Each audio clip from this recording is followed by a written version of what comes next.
Hi everyone. तो आज बात करने वाले हैं importance of checking your BP before you go for dental extraction. तो बेसिकली जब आप डेंटल एक्सट्रैक्शन करवाने जाते हैं तो हम आपका बीपी चेक करवाते हैं। तो इसका इम्पोर्टेंस क्या है, हम क्यों चेक करवाते हैं? कई बार पेशेंट को लगता है कि डेंटिस्ट का तो हमारे बीपी से कुछ लेना देना है नहीं, स्टिल ये हमें बोल रहे हैं अपना बीपी चेक कराने को। तो इसका मेन रीज़न ये रहता है कि कई बार हमारी बॉडी में ऐसा प्रोसेस चल रहा होता है, हमारा लाइफस्टाइल ऐसा चेंज हो गया है कि कई बार चेंजेस ऐसे आ जाते हैं और हमें पता ही नहीं होता कि हमारा बीपी रेस्ड है। तो मैंने अपनी प्रैक्टिस में कई बार देखा है, 14 ईयर्स तो मुझे हो गए हैं अपनी प्रैक्टिस करते हुए। तो इसमें मैंने कई बार देखा है कि sometimes patient comes to us and जब हम उसे बीपी चेक करवाने भेजते हैं तो कई बार उनका रेस्ड आता है।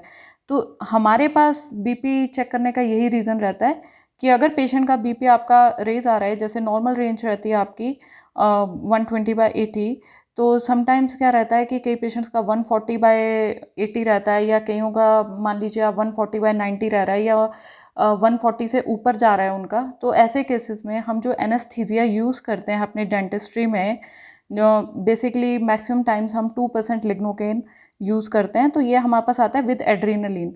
अब एड्रीनलिन एक ऐसा कंस्टिट्यूएंट है जो कि अगर हम ऑलरेडी जिसका बीपी हाई है, अगर हम उस पेशेंट को अगर हम एड्रीनलिन वाले लिग्नोकेन से हम उसे ब्लॉक देते हैं तो उसके चांसेस हैं कि उसका बीपी और बढ़ जाएगा।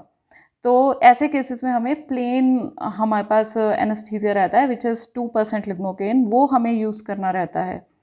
तो और even in cardiac patients we use this plain lignocaine. और भी कई सारे रीजंस हैं, but for now will stick to this BP reason only. So ये भी एक बहुत बड़ा रीज़न है कि इसलिए हम आपका बीपी चेक करवाते हैं। और बीपी चेक में एक और भी रहता है कि जब आप बीपी आपका इतना ज़्यादा रेज है तो आप कई बार आप डेंटल चेयर पे आएंगे तो कई पेशेंट्स थोड़ा सा स्ट्रेस में आ जाते हैं। Some patients also have some phobias related to dental extraction.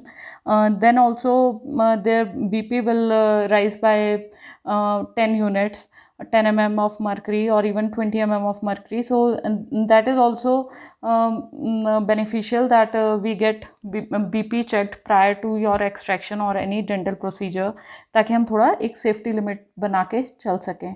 So next time when you visit your dentist, do get your BP checked. Stay healthy, keep smiling.